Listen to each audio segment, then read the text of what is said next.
Welcome back from lunch. I hope everyone got something to eat and to drink. And yeah, welcome to the second half of the day.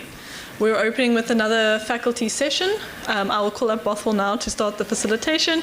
I just want to do a couple of housekeeping things. I think the main things I addressed this morning are still fine. I don't think there are any issues there. I just wanted to note that there is a little literature corner just on this side, and there's a couple of books that that African Sun Media has published in collaboration with the university. So please pop by there and have a look at those books. They are books for sale if you're interested. And some of the art also has little tags on. Some of it is for sale. So if you are interested in purchasing any of the art, you can check that out and get in touch with the artist to see if you can buy it. Other than that, the program does say we're starting at 1:45 because for some reason I gave us a very long lunch. But I thought we would just start, because the panelists are all here for the next session, we just start a little bit early so that we have maybe a little bit more time for tea after the session and before the final session for the day.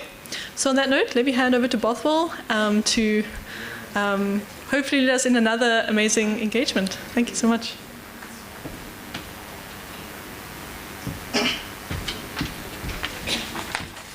Okay, once again, welcome back, everybody.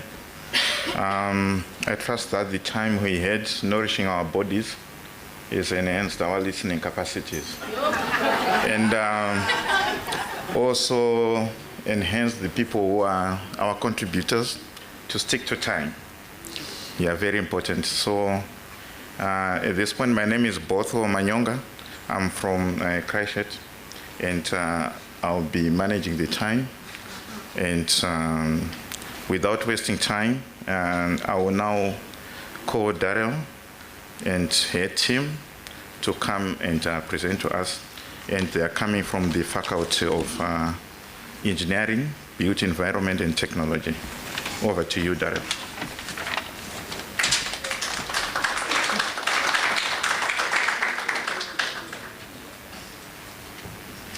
Good afternoon, everybody.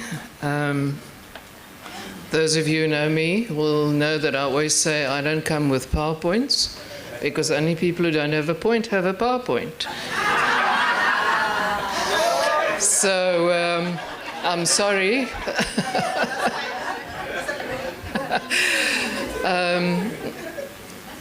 As we are from a very practical and action-driven faculty, I think it's also appropriate that we do not use PowerPoints, but that we show you the activities that we have done. You know, sometimes they say you do things slowly, and sometimes we like to pick up the pace. Those of you who are Tina Turner lovers will recognize some of the lyrics of Rolling in the Deep there. So we're not going to do it rough, but we are going to do it practically today. Told you this is going to be a session with a difference. Not only is it for females, but in a very, very practical field, and we joke about that, but in our discipline, to find females in engineering and architecture and the likes thereof is really not that frequent. So even though we laugh about it, you know, it is a very serious matter. So our topic that we're focusing on is reimagining the engineering, built environment and technology educational landscape through Africanization and decolonisation. So our disciplines, being engineering, architecture, technology, built environment, by their very nature, are what they are in terms of terminology, technologies. So how do you Africanize specific words that relate to the terminology? So rather than Africanizing it or trying to decolonize it, we demonstrate how do you use it in a contextually relevant manner. So I want to show you the first video clip, and let's hope that the force is with us with the technology.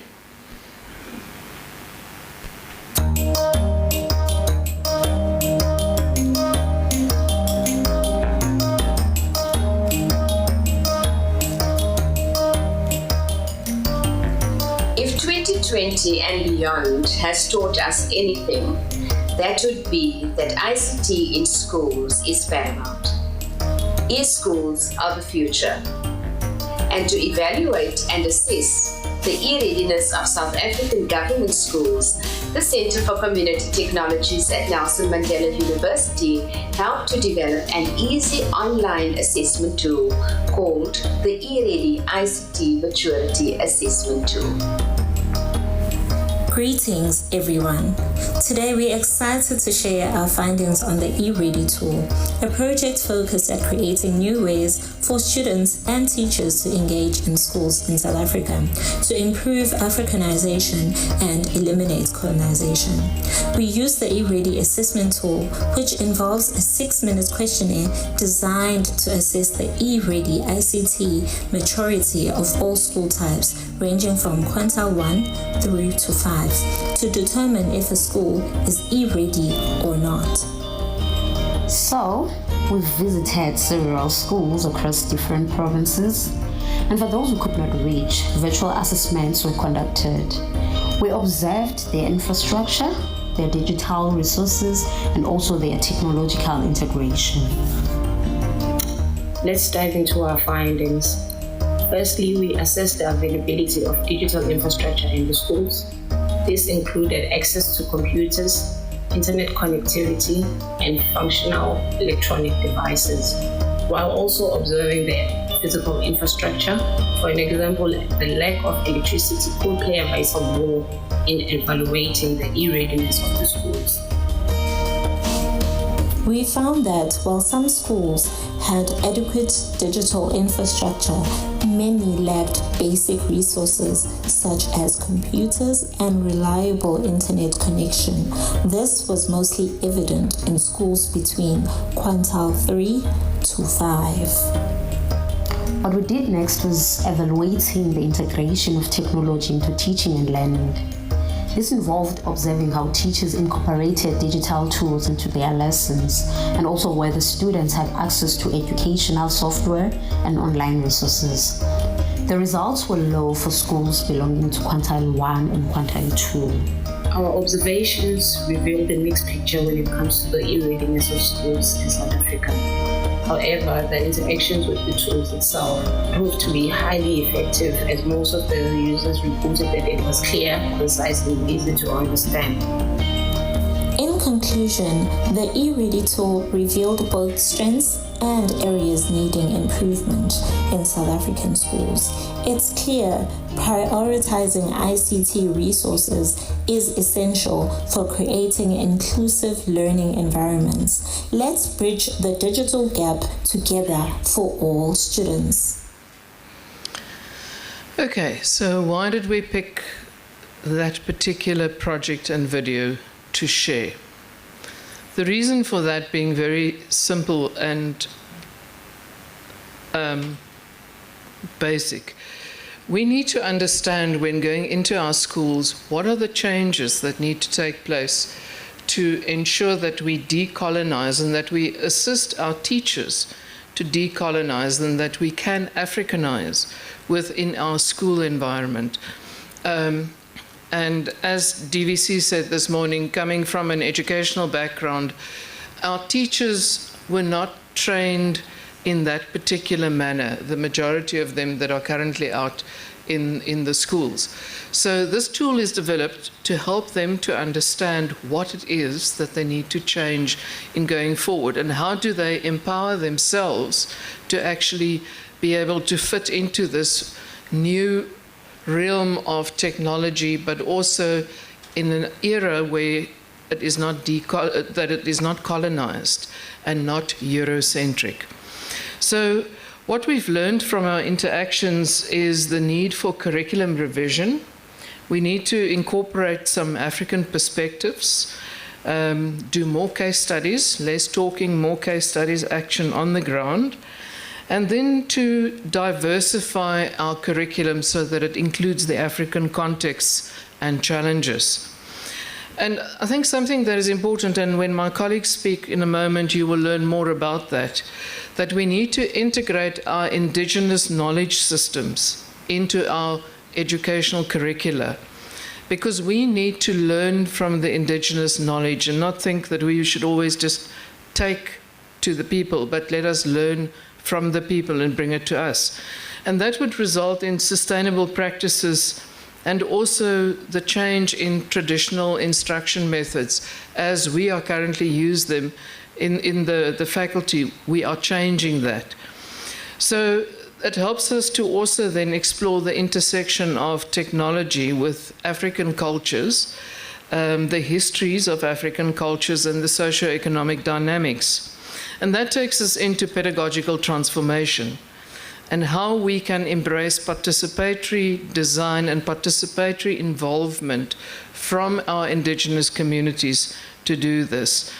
And then going on from there to languages and communication, and listening to the Faculty of Humanities just before lunch, it underscored this point so much again, how we need to look at multilingualism and bring that into our environment that we work in. So I want to now move on to the colleagues in architecture and share a slightly different project with you. And just reminding you, the audience, that we have very diverse disciplines, but also the underlying theme here remains that it must be contextually relevant and that it is Africanized. So let us look at what the colleagues in architecture did.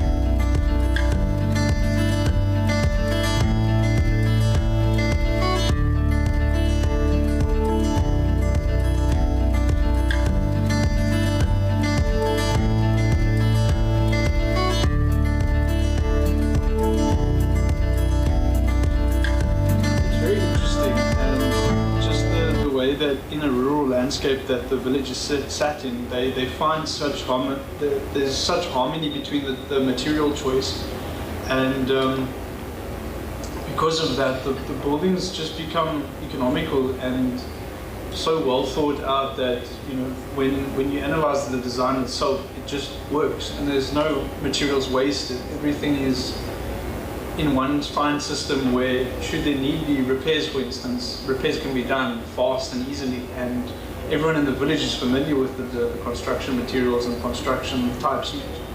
It was interesting seeing how the people use the resources around them to combat the challenges that the environment imposed, especially when seeing them use reeds and timber to absorb the heat during the day to combat against the extremely cold nights.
Photos shared by Dr. Magda Manduzi and the other staff. And from there, when actually on site, you actually feel the sense of connectivity, as I previously mentioned. Houses being so close to each other with smaller plots than we're used to, for instance, here in the cities. And just the sense of scale of the city versus what you're used to in an urban landscape. The rural landscape is completely different and an experience on its own in that sense. And sharing that experience with the people that actually live there is very special. And physically speaking to the people themselves. I'd say being in the valley was quite intimidating, especially having the large hills and mountains around you. It definitely made someone feel like they were at the mercy of the environment. Going to the village itself, the sense of connectivity between the people is what is the most prevalent to me. Just how you can survey one house and then mention that your friends are surveying another house, and the people whose house you're actually surveying know exactly where the people are in the village already. The connectivity between people and the sense of community is immense in this village. And the culture itself it's most evident in it, and it was very enjoyable to experience this itself. My favorite part was definitely being in and amongst the people in the valley and just seeing how they lived and how they treated the nature around them and just how they interacted as a community.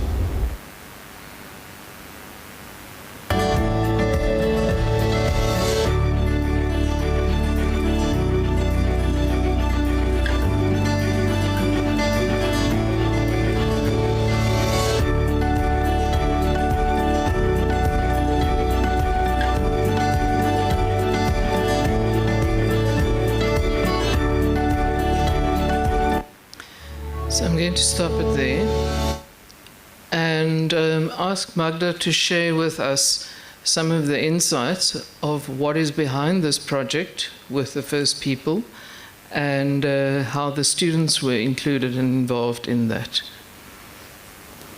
Thank you. Can you hear me? Yes, thank you. Good afternoon, esteemed colleagues, students, attenders. It's a privilege to be here and to share with all of you what we try to do, actually. That is to involve the students, or let's say to integrate the teaching, learning, and research at the university, at the School of Architecture. This, in fact, was a research that we started with a group of first indigenous peoples. We established a partnership in 2015, 2014. And since then, we developed a series of projects. This one was one of those, where they gave us the opportunity to have a better understanding of how to live as part of nature and in a sustainable way. So we thought to include our students of the history of architecture, 3. My colleagues, of course, Lucy Foslo, she was also involved. So the School of Technology was involved as well.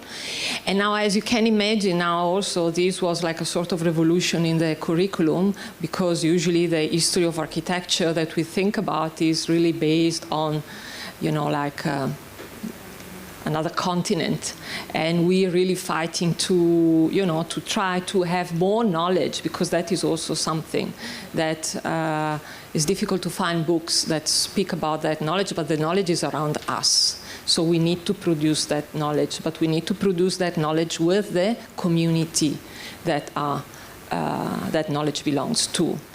And in doing that, we need to be very respectful, because we've got lots of things to learn, actually. That is more what we learn, that sometimes that is the feeling, actually, that we learn more and we are really sometimes not able to give enough back to the community. In this case, we went with the students, and really for us was like, but I would like to that also give the time to the students to also express what was her experience, but we tried to give them also a first-hand experience of history that is still very present around us, and an experience that is of tangible and intangible heritage, and bring that in a class with the students. And part of the, so was actually an year assignments that started with a visit,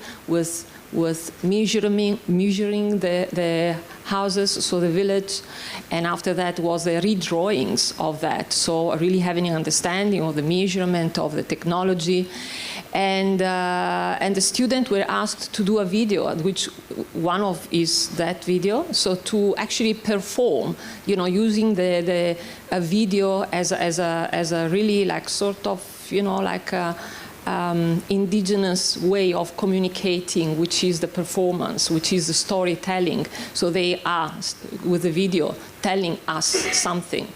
And after that, we organized 2 days of conference. It was an international one, so it was online, where experts from different parts of the globe came, and we discussed together with the student and with the indigenous people, because the chief came in class with us, sitting with us and giving again their contribution on the value of the indigenous architecture in the regenerative approach to the built environment, because we need to remember that we are a school of architecture, and so one of the main goals also is to try to understand how we can start to have a regenerative approach to the environment, because we damage already too much Mother Earth. So that is what we're trying to do. And thank you for your attention. And now I would like to... Yeah, maybe if we could ask Anai to, from her perspective as a student, to share with us how you experienced this and what you learned out of it. Okay. Hi everyone, my name is Anai Meyer. I'm in my 5th year now, Masters of Architecture. So yeah, I was part of the group that in 2022 went to the Baviaans Kloof as part of our history course. Yeah, so it was very interesting to me, just in terms of like coming in contact with heritage in such a tangible way, in communicating with the communities, and yeah, just being able to have this experience as part of academic course. Yeah, I feel like it really expanded my knowledge and experience in terms of the way I see heritage and the way I, yeah, just go about things in my daily life. Yeah, I think another interesting thing was the 2 days of study. It was an interesting way of how these practical things that we've learned in terms of the vernacular and the regenerative principles that it applies can be applied in our practice and the way we design and do architecture in our faculty as well. Otherwise, I just think it was a very good opportunity, and I'm very grateful for the opportunity to have been able to be part of something as big as this, and just firsthand being able to experience this and having the opportunity to be there. So, yeah. Thank you, Anai. I'm going to ask Lucy, as an experienced lecturer who has had to now take a change in approach, and perhaps to share with the audience how that experience was for you. So yes, I've been at the varsity for about 15 years or over now, and in the School of Architecture, Architectural Technology program. So I lecture first-year students in studio environment, and all to do with technology of buildings, teaching them how to draw.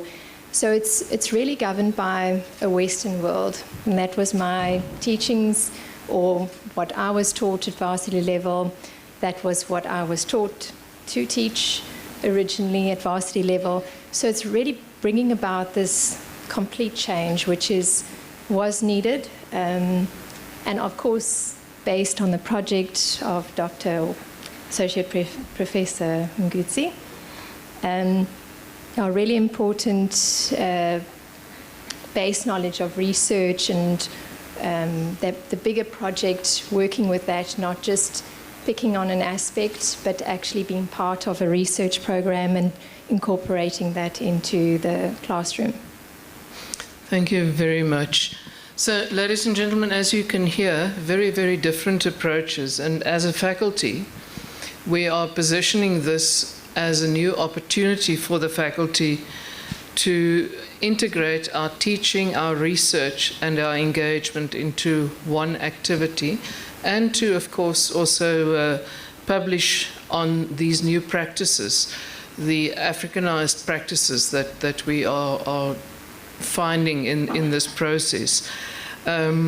We are setting out to achieve this through the community partnerships, and you will know that AfDeP has a large number of engagement entities and likewise a large number of community partnerships as well. So we try to expose our students now in going forward to community-based learning experiences and taking them right out of the classroom and the traditional environment of the university. So in doing so, we are also then, of course, encouraging research and scholarship that explores the African contributions to our disciplines and to allow us to move away and to challenge the Eurocentric narratives and methodologies that are so embedded in technology, in engineering, in architecture, in built environment. So we are recreating our own African methodologies and let's say our African narratives in this space, which I think is very important.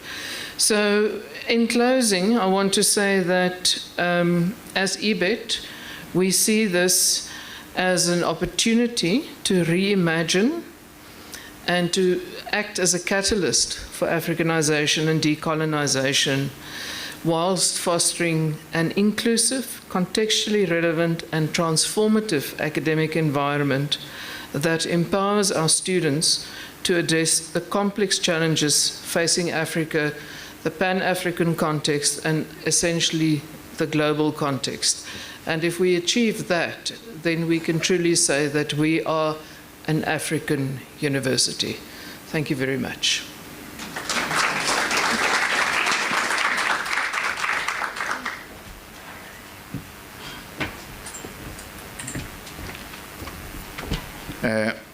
I think you agree with me that Dario and the team have set a record on sticking to time. And I think we should all take notes.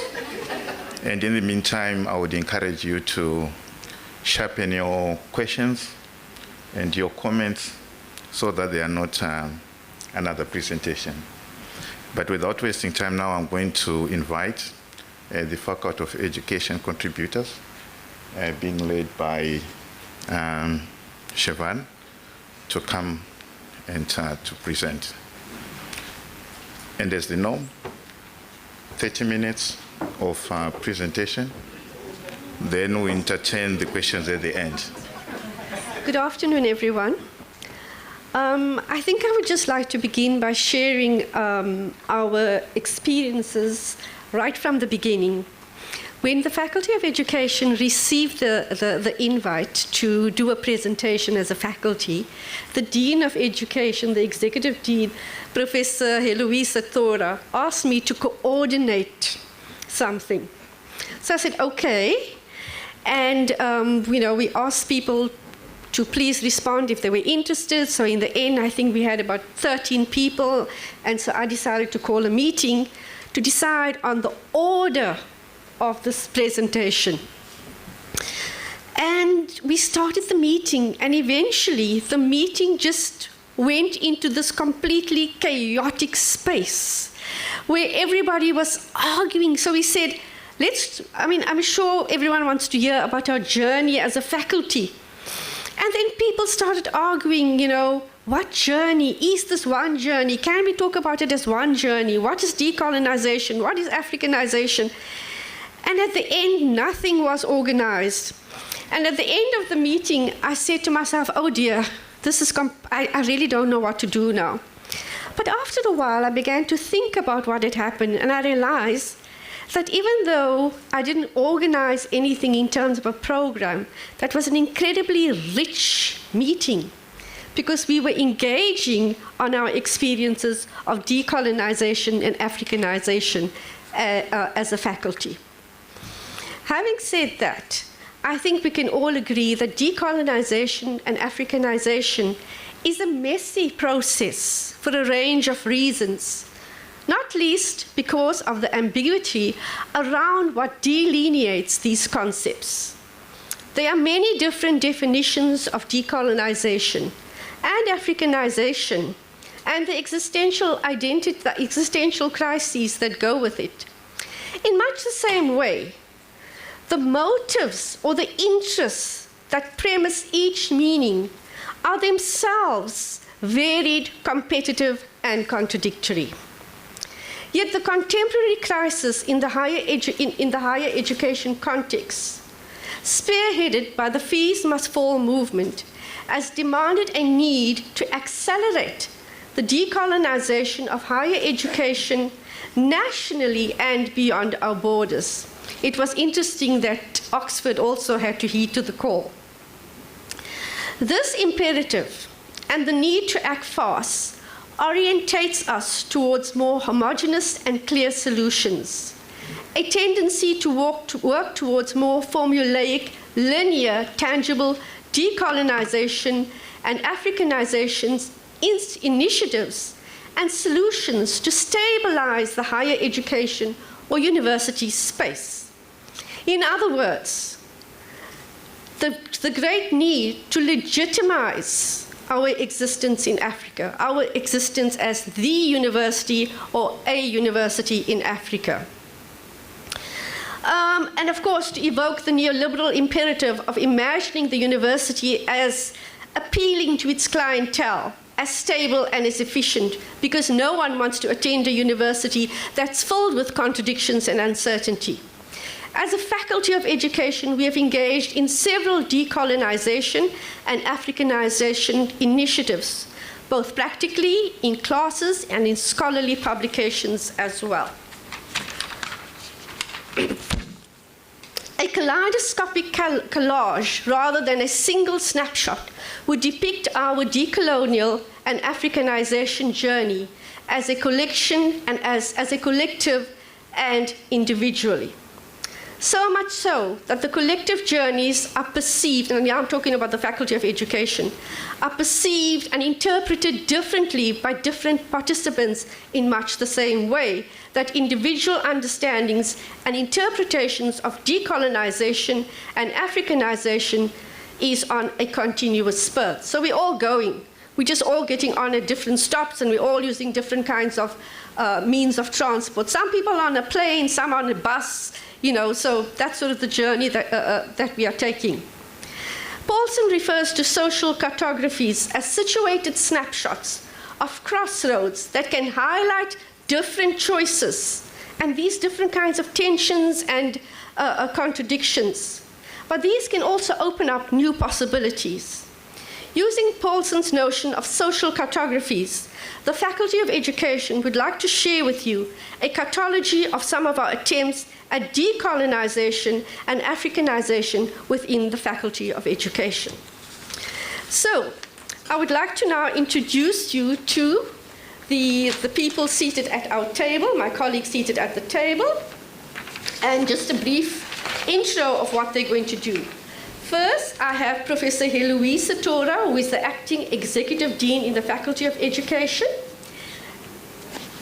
And she's working towards, she's looking at working towards collective decolonising and Africanizing initiatives in the faculty, as well as guiding principles that we design together.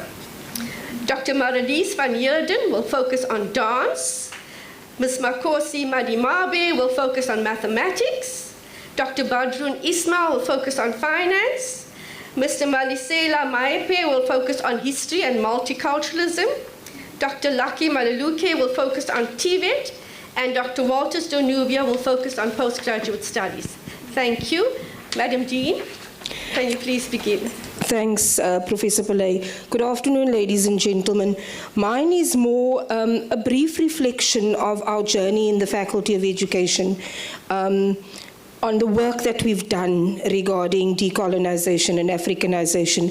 And our journey started more than 10 years ago.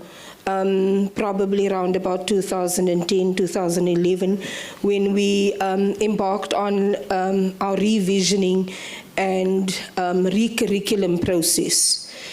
Because embedded in that recurriculum process was also the focus of how we can Africanize our curriculum and decolonize it.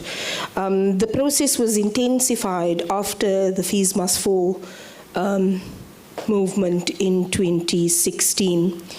So in the faculty, as Shivani mentioned, we've had several very deep engagements regarding this Africanization and decolonization. And we've looked at it from different perspectives, looked at what it means, how do you implement it? And as she mentions, there's so many perspectives on this.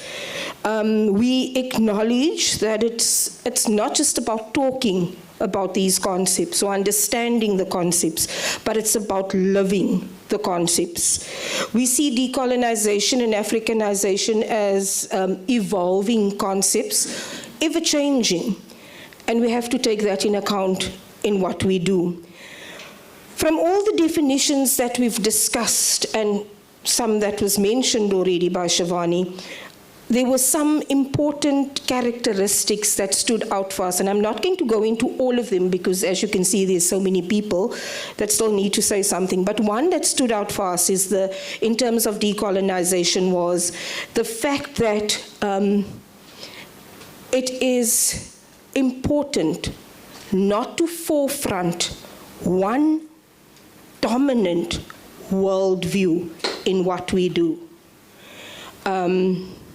And dare I say that worldview should not be Eurocentric and Western.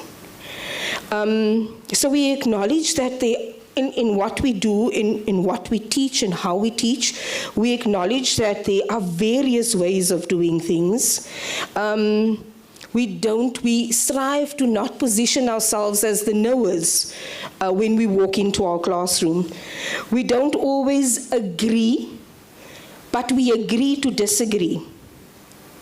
We sit with this uncomfortableness.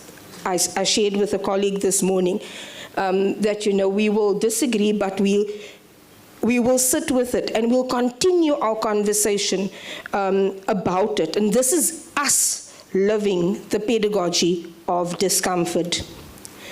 Our curriculum is underpinned by a humanizing pedagogy, as you heard the DVC mention this morning. And not everyone agrees with everything that a humanizing pedagogy is and how it's implemented. However, in the faculty, we've got guiding questions that helps us implement our curriculum, and that also helps us address how we approach and implement decolonizing principles and Africanizing our curriculum. So one of these, and this is the central principle for us, is that our curriculum is student-centered.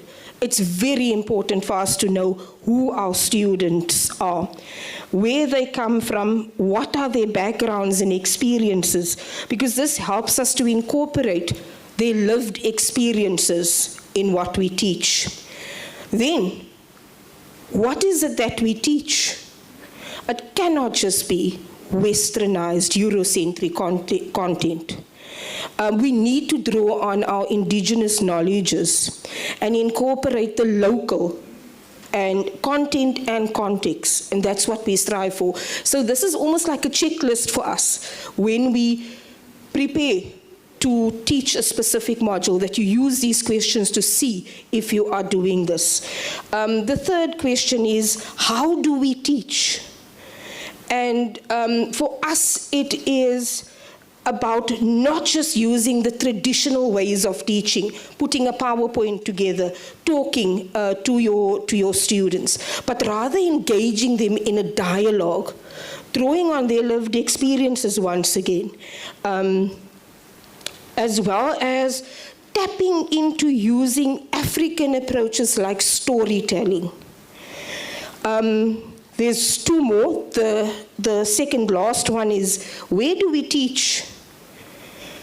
We strive to not confine our teaching to the traditional classroom. And you'll hear more about this when Dr. Ayanda Simai presents tomorrow. We try and go out into the communities to show our student teachers or future teachers how they should focus their teaching drawing on the resources that the community provides. And finally, I want to conclude by saying this is not an easy journey. As Shivani says, it's very, very complicated, very complex, but we have to continue on this journey, because otherwise we will be failing those who come after us. Thank you very much. Thank you, Madam Dean.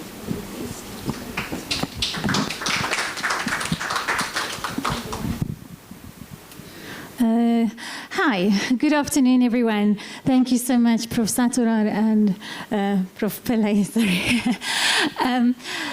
So I would like to share maybe a little bit. I'm not going to share my whole journey with decolonization because that would take too much time. But I can say what kick-started it. I, being vulnerable, I submitted a PhD in 2014, and the examiner said, "You're talking about social cohesion, but you're not including African philosophy, and you're on the continent of Africa. What are you doing?" So it made me think. I had to rewrite half of my thesis. And it was a very interesting journey for me. And from that time, my mind has been always concerned about this issue, and what am I teaching in my classroom? Who am I teaching it for? What am I not saying? Where is the hegemony in my class when I am teaching? And so these things have informed the way that we, during the recurriculation process, to really rethink how I'm teaching and what is in my dance curriculum. So dance is part of creative arts. It's in the schools. The teachers need to know how to do it, and I'm the person who teaches them how to teach dance for child development. So then questions of what is proper dance, what is the only dance, what is the best dance, what is good dance practice, what is dance, is obviously very colonized, the way that some people think about it. So it is important to unpack that, but I'm not going to do that. I'm just quickly going to tell you about my course. So what's happened was the course, the big design is really about dance making. So people come together in groups of 5 and they create dances. I give a problem, for example, make 3 shapes plus an ending. And then you have to go and you have to make your 3 shapes plus an ending in your group, and you come with your own movement. So the way that I thought I'm decolonizing the course, or attempting to decolonize, is to say, come with your own movement. Don't come with ballet or hip hop or anything. You can come with what is yours. And it was great, and it was good because we started working with people's natural movements. However, then COVID happened. Thank you. Then COVID happened, and then I had an online course. And then for the online course, my students had to work at home. So I said, okay, well, create your group at home, dance with your family. And what was remarkable, what happened was that the students started sharing their indigenous knowledge, their indigenous movements with their family. They went to the family, and the teaching and learning experience occurred within the family. And that was really, really special to see during a time of trauma where it really brought the families together. So my research in this space saw that it brought families together. The students said even when their families did not agree or were in a bad space, that they actually felt that this actually helped, and it brought them together. It also helped them with well-being, and it also helped them in the sense of becoming a person, a teacher, finding their freedom and their cultural identity and being comfortable with that. So I'm going to stop there, but that's the work that I'm doing. Thank you. Thank you, Doc. My name is Makosi from the Faculty of Education.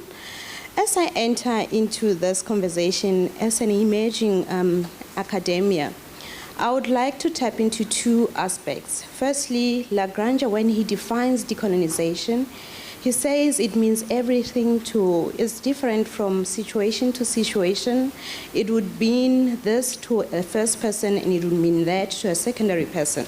So that simply means as the contexts differ, the applications of the initiative of decolonizing or Africanizing the curriculum or the teachings would differ as well. So within my context of mathematics, we will all know that the subject on its own is abstract, is dominated by Eurocentric knowledge. So the attempt to decolonize that kind of a subject would be a gradual process that will be needing thought, apprehended pedagogies that will need a collective effort where would, as a faculty, looked at, as my prof have said, we are underpinned by a humanizing pedagogy, so that particular framework allows us to involve our learners' social existence, because the advocacy of mass in the current discussions will be how do we bring about meaningful education to the rural learners who are located in the far outskirts areas of the country.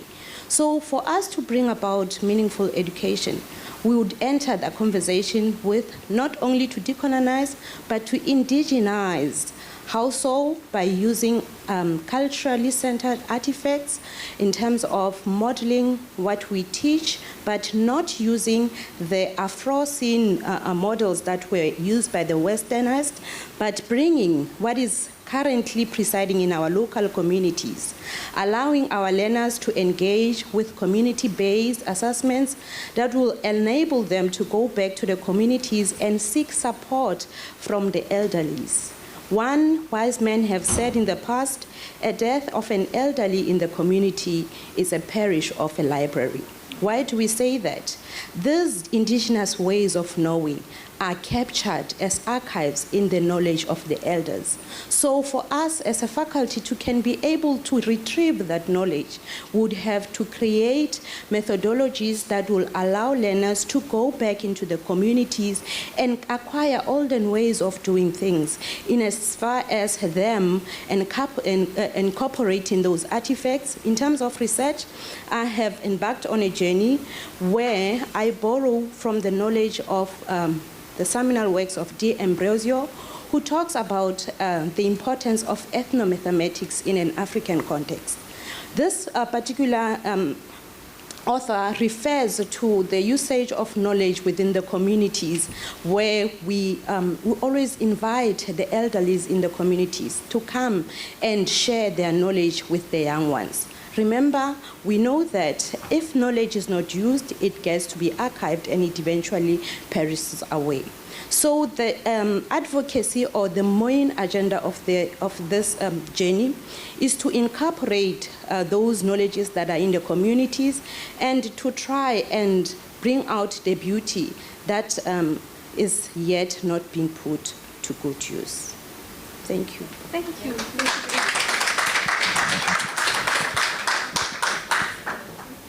Good afternoon, ladies and gentlemen. I'm indeed the latecomer to the party, to the academic party, even though I've been a lecturer for 30 years. Let me start with the important points first before I run out of time. What we teach to our students and how we teach it serves a political agenda. That is what I've discovered 27 years after starting teaching. That's the important point. The other one is that some faculties are not open to even entertaining the ideas of considering critical thinking, critique of models that we propose to them, and they are not even open to listening to the lived experiences being shared by our students. That is something that I've tried and I've failed and I suffered the consequences of it. And furthermore, if we cannot embrace this theory of critical thinking, we are going to be doomed. And that is why I'm asking you, don't make the mistake that I've made for 20-some odd years by teaching the things that is being given to me and not thinking critical about what it is that we are teaching them. So let me just give you a background. I'm an economist. I've been teaching economics for 30 years. I've had an impact on around about 36,000 people's lives. They've all become chartered accountant economists, they've become policymakers or even policy advisors. But the one thing that we keep on hammering into them is that we need to trust the market.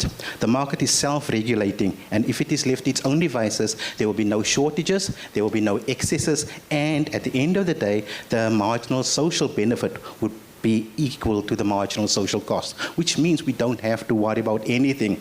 Then 2008 hit us, financial crisis, and all of a sudden, the individuals that asked us to trust them actually ended up being the one that crashed the system. And the victims of that particular crash was in fact the families who lost their livelihoods, and the perpetrators, if I can call them that, they were receiving all the bailouts. So I was thinking of various other ways that can possibly be helping and assisting households, alternative means of finance. right? And then I stumbled onto Islamic finance. But this is where the new problem emanates. The new problem emanates now that you are swimming upstream, contrary to what conventional thinking is prescribing within our faculty. So, investigating it, seeing that it is the principles of Islamic finance is exactly in line with the spirit of Ubuntu, where social welfare is being maximized through means of this cohesion of the community.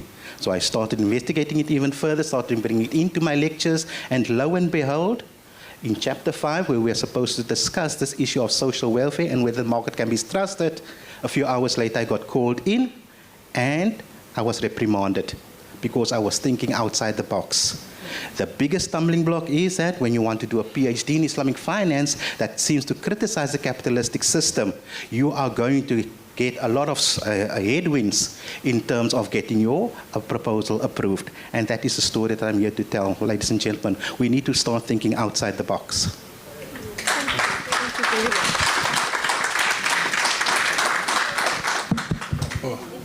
Thank you, Prof. Okay. Due to time, this I must be very short because people have been long. I thought I was the first one. I would have enjoyed that moment. So, colleagues, I lecture history. My name is Malisela, then my surname is Mayepa. You know, when I talk about history, they say history is a monster we're trying to awake because it's pleasant to others, unpleasant to others. But at the end of the day, we need to deal with facts. So I have an interest in this subject, particularly in terms of multiculture and multi-race. What is decolonization to all of us, and why are we decolonizing? Is decolonization serving all of us based on our historical privilege and underprivilege? But at the end of the day, we must all become part of the project, no matter who we are, because that is what also the country is advocating. It must not be seen as something that is dealt by some disadvantaged groups and others do not participate. I'm busy with something where I'm trying to say, as much as when people write papers says, I can do it alone for points and reasons, but sometimes I say, let's have joint writing so that others can put their views there. By committing yourself, you bring change. That's what I'm thinking, okay? The first thing, just to be short, when we explored this previously in our online session, I propose that at least the faculty be intentional in their research output. When we write papers, we need to be intentional. As much as we talk about humanizing pedagogy, we must also say, as we rehumanize, let's decolonize. And everybody must at least be known to be part of that project. That is the first thing. I think that is clear. I don't need to go far with it, okay?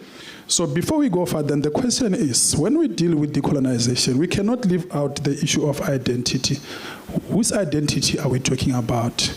Are we separating the issue of identity, or are we forging a new identity but not forgetting who we are? Because if we strive to unite the nation through our scholarship, then we need to forge a new identity that serves all sectors of the society. That identity must not undo others, but must be inclusive with an intention to rehumanize. Because a rehumanizing project simply means, let's recognize that we are trying to build a united society. You know, trying to equalize, although equality is difficult, but we must strive to do that forever, okay? Sorry, Prof, I'll finish. Okay. The issue of culture. Whose culture are we referring to? I'm sitting next to Prof. Satora. By looking at me and her, you realize that the cultures might not be the same.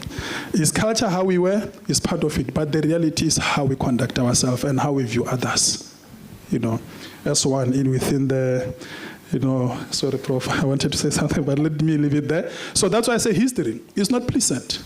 It's not pleasant, but the moment we participate, we show an intention to ensure that everything gets resolved. The last thing, Chair, I want to touch on the subject of history. When they say they want to make history compulsory, what I've read about people opposing that through scholarship and newspapers, they think it's a political move. It's not a political move. It talks about what is it that we're teaching the commercial learner, what is it that we're teaching the science learner. When you graduate as a doctor, what is your intention? Is to join the corporate or to find solution for Africa? When you're doing economy, are you coming to advocate economy that it is delinked from the matrix of the world, or are you going to continue what has been there? And anyone who participates in any scholarship, if a child is doing science, must do history, because the intention is to redress the past. I'm sorry for that, Chair. Thank you.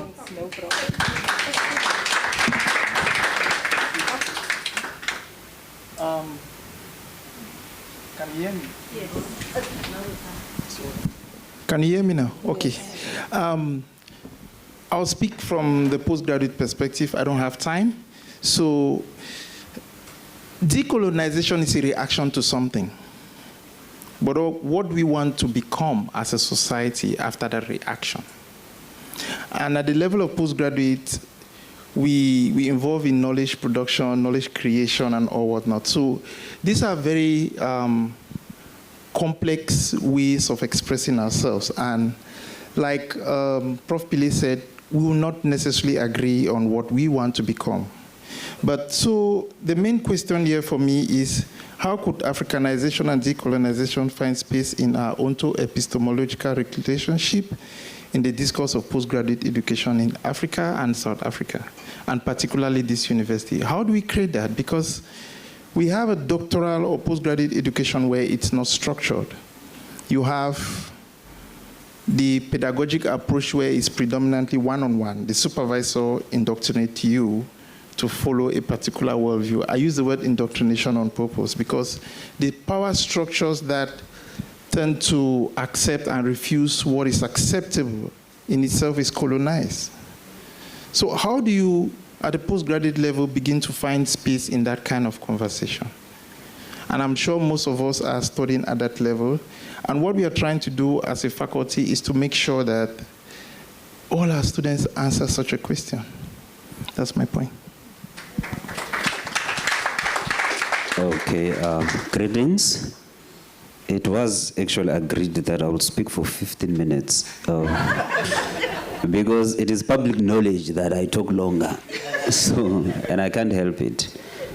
And I do have my points prepared. But now, since I'm left with 2 minutes, I will just resort to my Marxist tricks. And what I learned from Marxism is that the world is not built on equality. It's built on inequality. We can talk of the core and the periphery. We can talk of the bourgeoisie and all that. But what colonization did was to take things like land, things like mines, okay, it's the same as land, but in short, to take the means of production from some people. And even today, we can still witness a situation where the means of production are not in our hands, even if we say we have the government, but we still don't control, say, the economy, for example. So basically, what is important sometimes to realize, you know, our dream is to have these channels. But since we are in education and we are in teacher education, I will only speak about channels within education.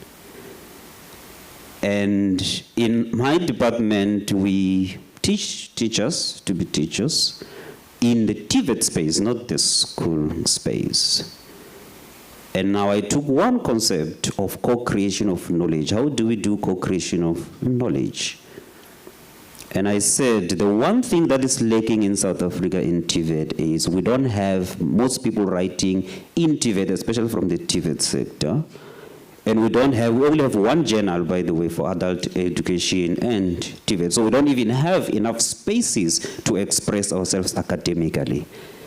And I have started slowly developing a journal where I co-create knowledge within the TVET space with the students.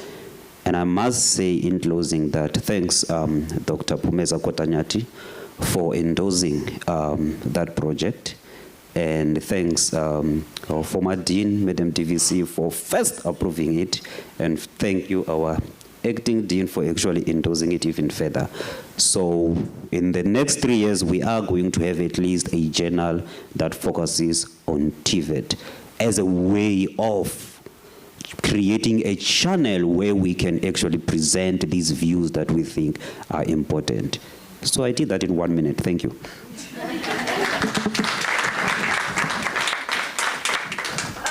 Thank you very much, colleagues. As you can see, the Faculty of Education are doing a lot of work I think can you hear me? Oh yeah, okay. Okay, sorry. So, as you could see, the Faculty of Education people are doing a lot of work and a lot of deep thinking, even though we're very undisciplined and don't follow time. We are trying to decolonize, and so we're not going according to linear concepts anymore. So thank you very much. I think the time is now for questions and answers. Am I right, Jenny? Okay. Oh, sorry. Sorry.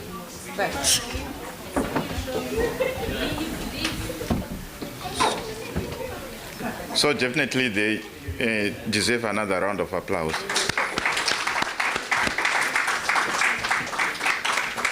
I think this is yours. This is mine? Yeah, it's yours.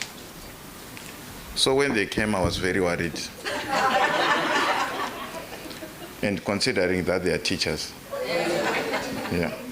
But I think they've managed so well. And so one of the things that has been raised here was the issue that when we do things, it's like a political agenda. You're trying to advance something. And also as teachers, we have a political agenda. The students have got their own political agenda to learn, probably also to earn their qualifications and go on to become who they want to become.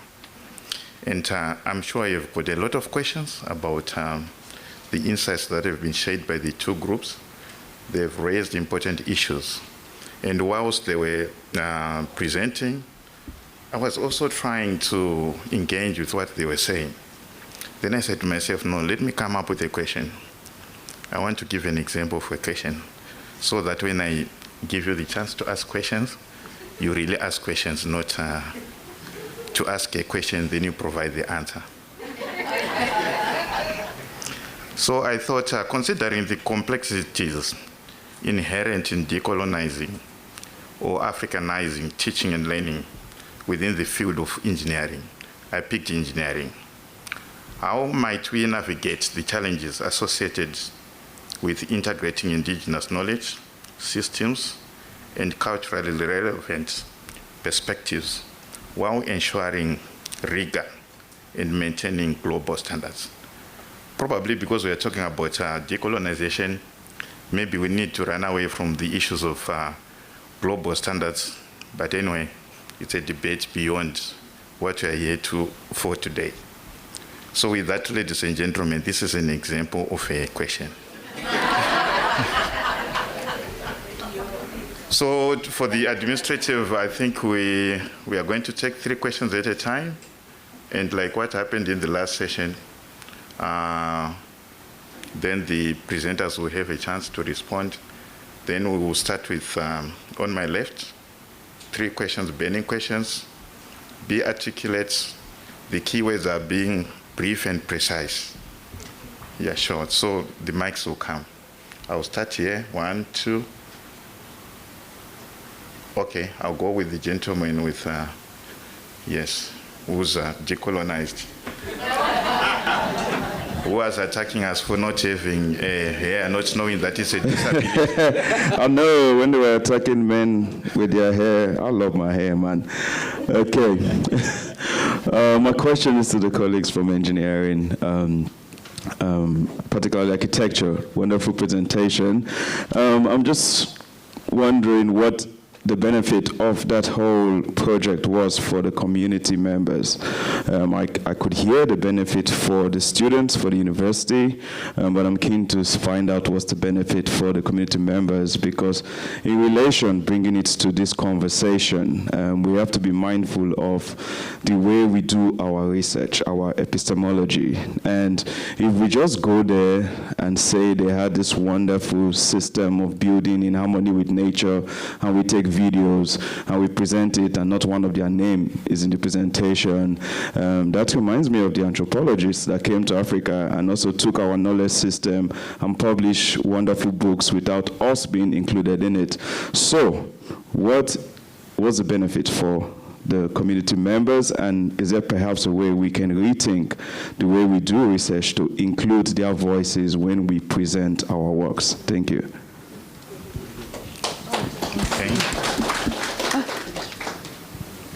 Next one, please. Good afternoon. My name is Zanele. Thank you so kindly to the engineering colleagues for your presentation. I had two questions, but I think my colleague addressed that one first. So mine is related to the architecture of the rural households. So my question is, were you able to find out, or is there any idea from the households if the way that they're building the architecture is embedded in their cultural practices, therefore making it their heritage? And also, for sustainability purposes, you were talking about I will call it heating systems. When you were speaking about mud, are they intentionally doing it, or are they doing it and as a consequence contributing to sustainability? And also the second component of my question is, if they had access to different resources, would they still continue to, would they have built in the same manner? Thank you.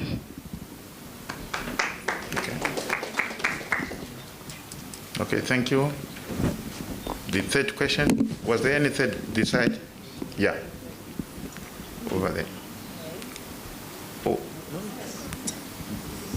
Yes. I thought she was going to give the gentleman over here. Really not.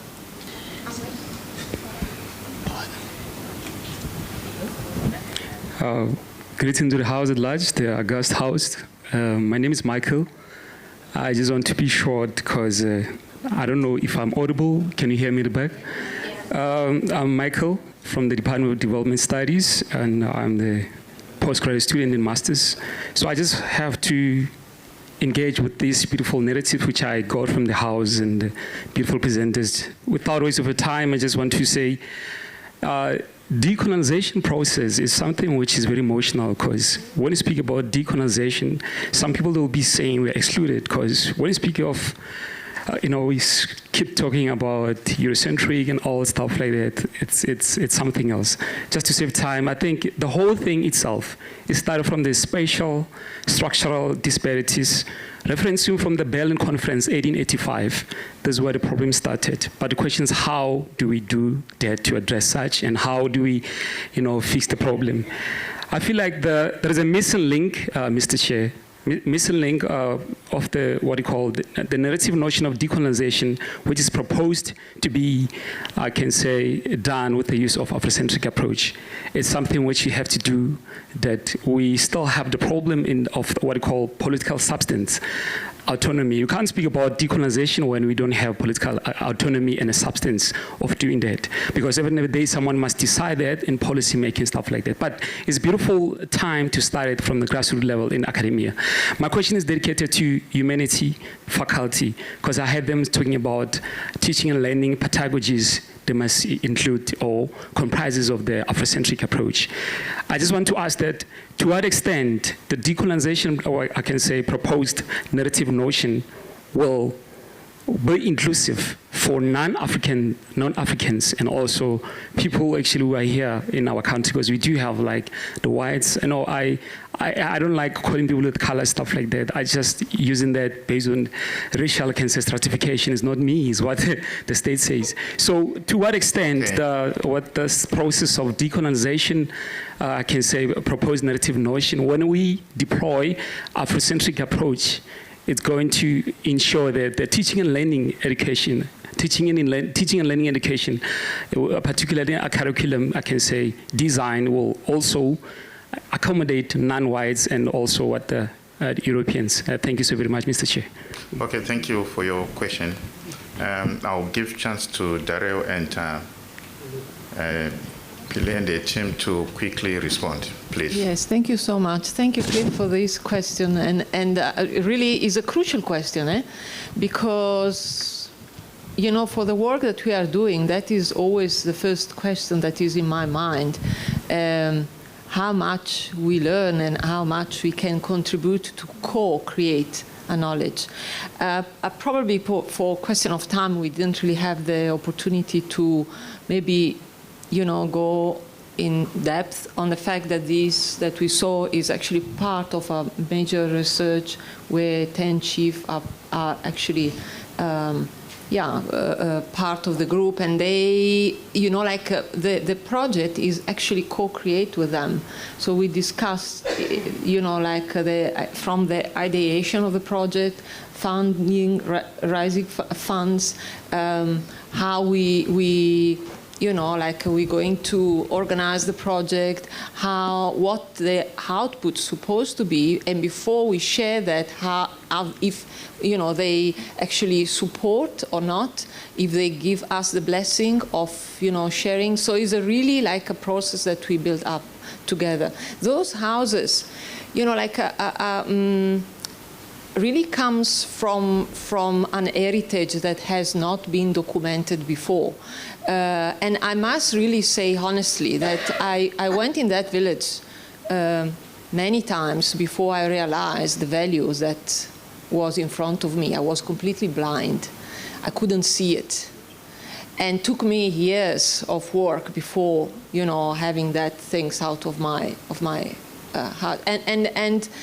And this research is actually had values, and some of the people that living there, they started to see the house as something of values after we started to go there and document with them, because they help us to do this process of documentation, and so I really feel that this process of seeing something that was seen negatively before, because it was done with natural materials, local resources, and not with fancy European, glass and shiny things, is itself a process that really is important for the community. And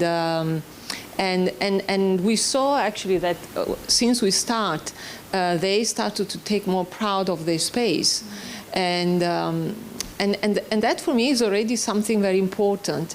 The other things that we plan to do is to be engaged with them, not only like in bringing the community inside the academia to discuss about topics, but is also trying to think about how some details that now are there, but maybe can be technologically more designed in a more sophisticated way, using their materials, maybe how we can start to work towards some sort of improving their lifestyle, but done in a way that we are doing these things together, not again us and go there, not this us and but us as a group of work.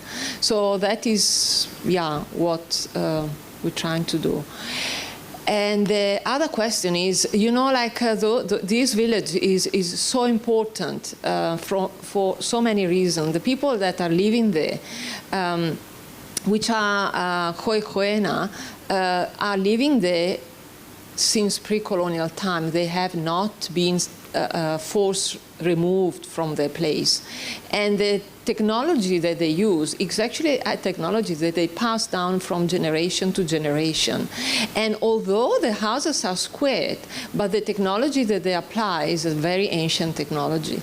And so, some of the houses are done in earth brick, or adobe brick, but for the majority in that village specifically, all the houses have the same technique. If you go, we found that there were 3 villages, and they had slightly different technology, like for instance, like they use different type of wood, but that is their way of doing things, and they self-built their own houses, and they are very happy. We did, actually we documented, and there is a 40 minutes documentary that we did where they show us how they built. So we documented that process. And we even asked, but, what is the message, and they said, no, they are so happy over there, and in their village, in their space, in their own environment. And so it's really a lesson of being in nature as part of the nature, and not as like an element that observes nature. So I think you can wind down. Thank you. Just for the sake of time, because we haven't, yeah. But the third question, I think, is being answered by the Faculty of Education. Oh, okay, quickly go for it. You can quickly answer. The standardization? Yes, okay. Please. And also be brief. I will be. Yes. So in South Africa, we have the South African Bureau of Standards, which comprises of 14 nations of the continent, and that feeds into the International Standards Organization. So through that body, which the mandate was changed in 2019, there's now a conscious effort to include contextually relevant standards for disciplines such as engineering and other manufacturing. Okay. Thank you so much. Was there any question for the Faculty of Education? Humanities? Yes. Please, quickly.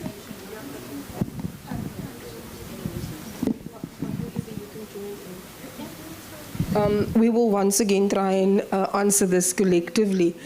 But just to start the answer off, I think when I presented, I mentioned the fact that for us, decolonization is not to forefront one dominant worldview.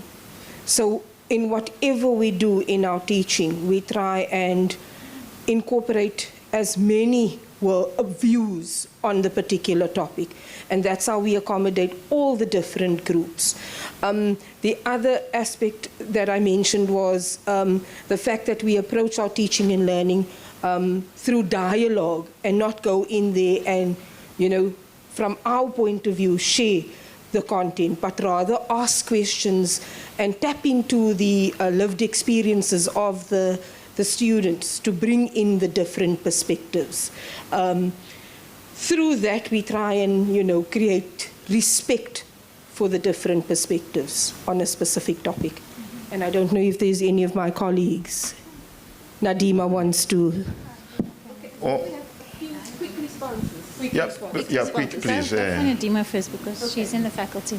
Thank you, colleagues. I'm from the Faculty of Education, and that is my acting dean, and I'm going to.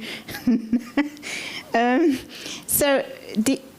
really like the Fanonian description, which is the first will be last and the last shall be first, as a descriptor of decolonization. So while we have difference, and colonization brought systems of difference, it also brought social hierarchy. And so any form of decolonization has to attend to both the ways in which we use social distance in social hierarchy, not just as social difference. And so this, for me, is what is the silence. It's the fact that we still, education systems, including the university, are structured according to modernity and colonization. We work within these structures. We may have changed the faces that operate in these structures, but the structures remain the same. And so in this institution and in schooling, in which I'm wholly complicit, we have to start to decolonize. We haven't decolonized at all. And then do the work of decoloniality. And there's a difference between these two things. And I think what we are tending to in these kind of forums and with these panels is versions of decoloniality in a colonized system. And this is our limitation. And so unless we recognize that, there are limits to our decoloniality. So thank you. Okay, thank you so much. I want to be a fair person, so I'm moving to this side. I'm only picking two burning questions. Two burning, if it's not burning. Okay, I'll go with the first gentleman in white. Then you were a presenter. You want to ask questions again? Yes. Okay. I want to ask a question to engineering. Oh, sorry. Okay, yes. We'll start with the gentleman in white. Just two quick questions for the Faculty of Education. As much as it's important for us to decolonize mathematics, language plays a crucial role here. What's the plan? And remember, there shouldn't be one race that's dominant or one tribe. How do we then decolonize using language? Then the second one, I'm happy that there seems to be a focus on TVET colleges. TVET colleges are undermined, and even the society sees them as institutions of those who are failures. If you didn't pass matric, then go there. So as you are now trying to approach it with decolonisation, my question is, what will this journal do in terms of focusing on really giving them the respect and the dignity that they deserve? Because I think before we even talk about decolonizing them, we at least need to give them the respect and the dignity they deserve.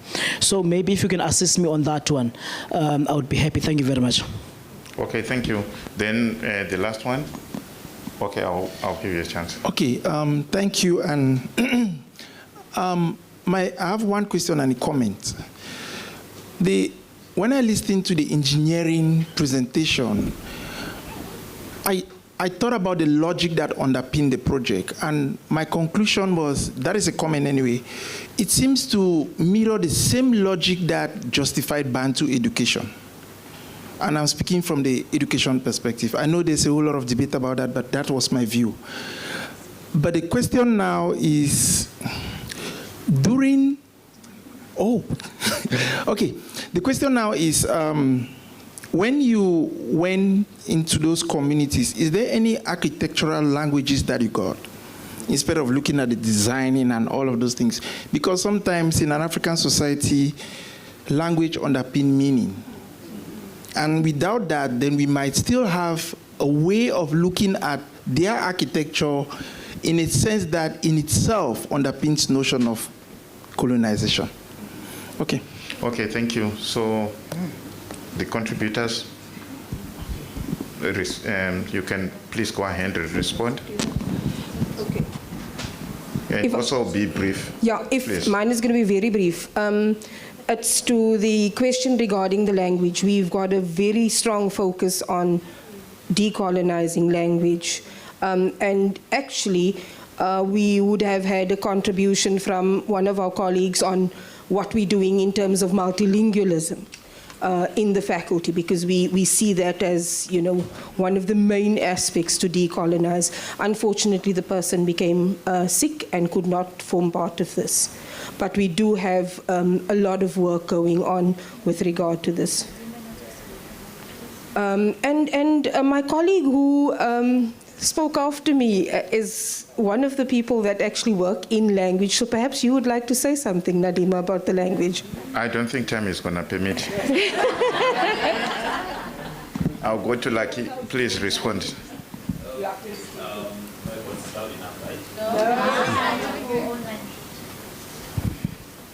Let me first and foremost say thank you for the question. And I will be honest to say I don't necessarily have an answer.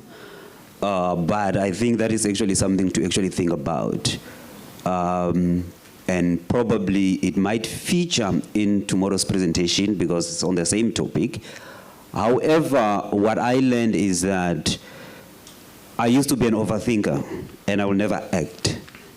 But now I decided to change my approach, and when I think about something, now I actually do it. And I realize that as you do it and as you share with other people and they ask you questions, you become smarter and you improve. So I think this is actually something in the making, and coming to present here is also an invitation to say, can you please contribute some ideas on how we can actually improve this?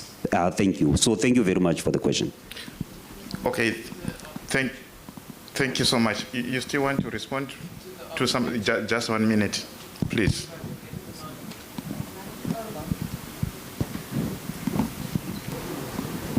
There was the question regarding architecture and language. Sure. I see Magda is at the back of the room, but I'll answer if there's something you want to add.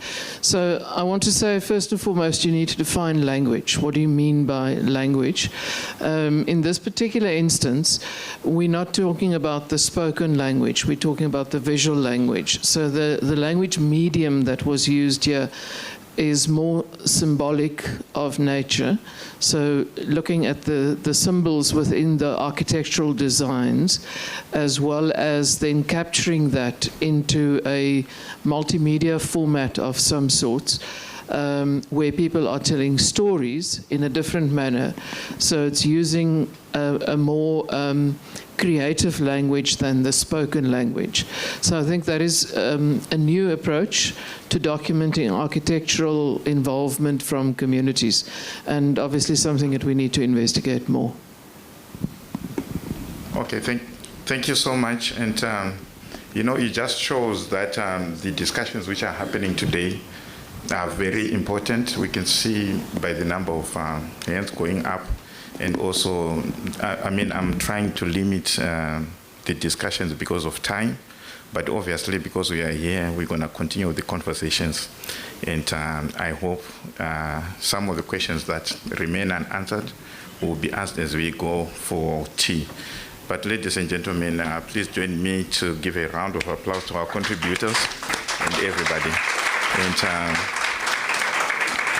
with that, I think we deserve to go and cool our throats. Tea time now. Then we'll move to the next rooms. So thank you so much, everybody.